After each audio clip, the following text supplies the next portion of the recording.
ഞാനിപ്പോൾ നിൽക്കുന്നത് പേരുകേട്ട ഒരു ദേവീക്ഷേത്രത്തിന്റെ ഫ്രണ്ടിലാണ്. നമുക്കിവിടുത്തെ അകത്തെ വിശേഷങ്ങളും ഒക്കെ ഒന്ന് കണ്ടിട്ട് വരാം.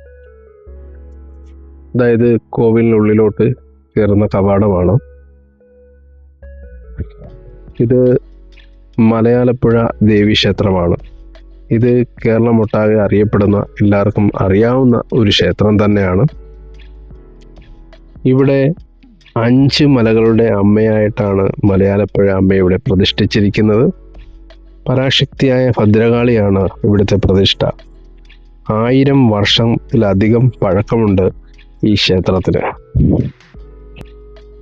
രൗദ്രഭാവത്തിലാണ് ഈ പ്രതിഷ്ഠ ഇവിടെ ചെയ്തിരിക്കുന്നത്. കടും ശർക്കര യോഗം കൊണ്ടാണ് ഇവിടെ പ്രതിഷ്ഠ ചെയ്തിരിക്കുന്നത്. ചൊവ്വ വെള്ളി ദിവസങ്ങളിൽ ജാതിമത ഭേദമന്യേ ഭക്തർ ഇവിടെ എത്താറുണ്ട്. അമ്മയുടെ പ്രിയപ്പെട്ട വഴിപാടെന്ന് പറയുന്നത് മഞ്ചാടി, ചുവന്നപട്ട്, കോഴിയെ നടക്കി വെക്കൽ എന്നിവയാണ്. കൂടാതെ തോണിയേരി പായസം എന്നിവ പ്രധാന വഴിപാടാണ്. വിളിച്ചപേക്ഷിച്ചാൽ എത്ര വലിയ ആപത്തും മലയാലപ്പുഴ അമ്മ തടയും എന്നാണ് ഇവിടുത്തെ വിശ്വാസം. അത് സത്യമായ കാര്യം തന്നെയാണ്.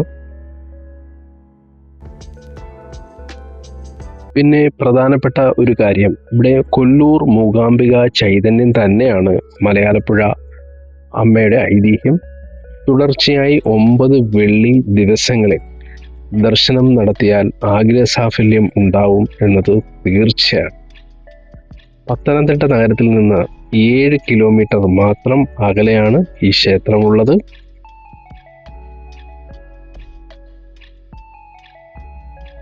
ശബരിമല പോലെ തന്നെ കേട്ടറിയാത്തവരാരും തന്നെ മലയാലപ്പുഴ ക്ഷേത്രത്തെ പറ്റി അറിയാത്തവരും ആരും തന്നെ ഉണ്ടാവില്ല എന്നതാണ് അതിൻ്റെ പരമമായ ഒരു സത്യം.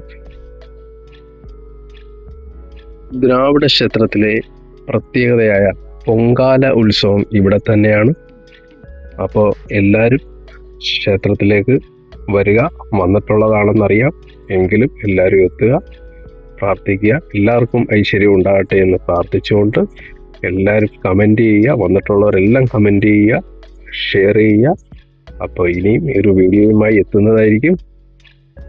അപ്പോൾ അമ്മയുടെ നാമത്തിൽ എല്ലാവർക്കും ഒരു ബിഗ് സല്യൂട്ട്. ബൈ.